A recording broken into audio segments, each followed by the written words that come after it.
Mr. Rajiv is one of the members of board commissioners in UBS Group. He is not only the member of the board of commissioners in that company, but also listed as one of the traders who own 1 million shares of Bank Danamon Indonesia.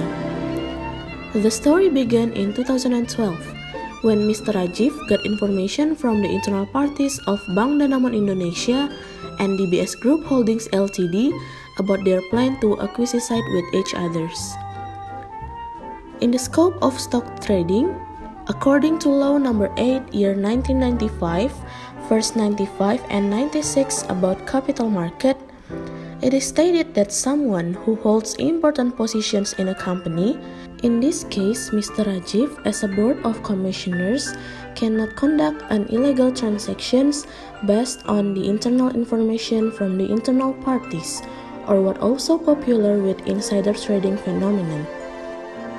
This kind of transaction is considered as a violation for disclosure principles, which is aimed to get profit in a shortcut way. However, what Mr. Rajiv conduct is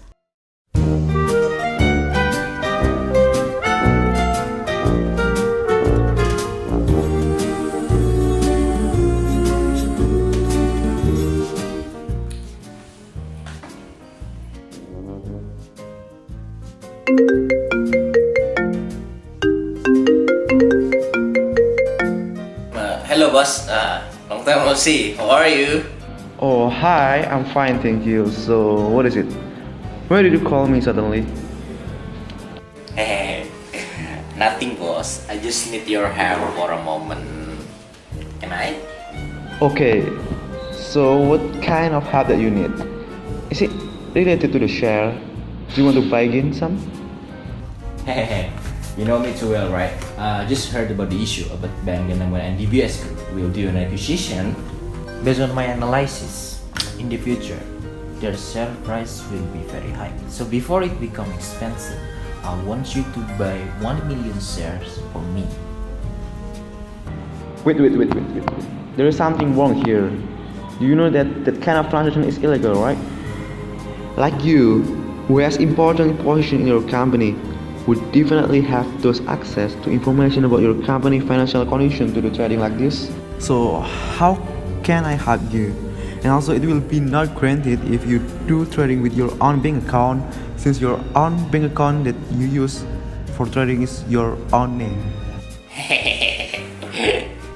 You know, in my family, it is not only me who become traders, right? So I will not use my bank account. Instead, I will use my wife's bank account.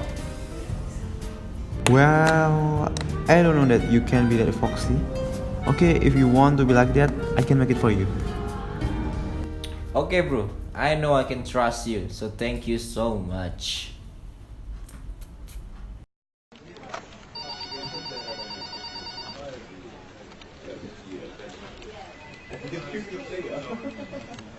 Here it is, like ma'am. Someone has made a report that Mr. Rajiv is suspected to conduct insider trading in last 2012, and he is suspected conducting this insider trading when he did the transaction with the Bank Danamon Indonesia last 2012, and he bought these shares from a broker. However, it cannot be traced in which broker he is doing this transaction and in which bank account that he conduct this transaction. Do you have any evidence on it? So here I got the information in which in that the transaction is listed in UBS. However, it is not stated in which part of UBS, in which branch of UBS that this transaction is listed. It is also known that it is not only him who is listed as the trader, that his wife is also listed as one of the trader. So I suggest that we also trace of his wife bank account. So I also will highly recommend us to send an official letter to the UBS so that they can send their representative to come here so we can talk more about this case.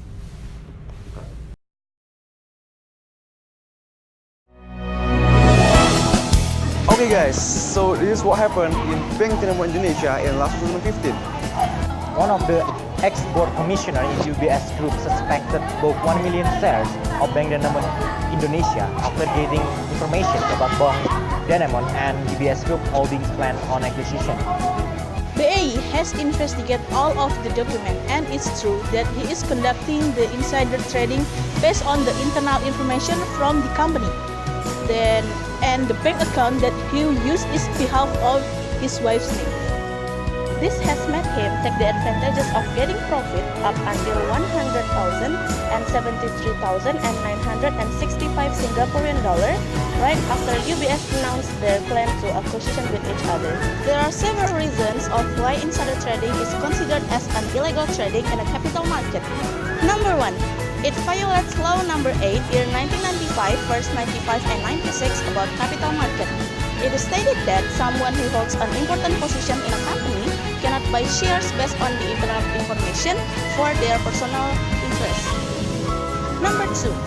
It violates the disclosure principles of the trading in a capital market, where the company is supposed to publish all of the information related to the investment, such as their financial conditions and their shares price to all of the investors in their company. The next one is number 3. Besides of violating the law, it is also violating the GCG principle, which are transparency and fairness. They are violating transparency because the information that is known by Mr. Rajiv is only known by himself, not for all of these investors that is invested in their company. And for the fairness, they are also violating fairness principles in GCG because not all of the investors knew about this information, so that the company considered doing the unfairness action in this case.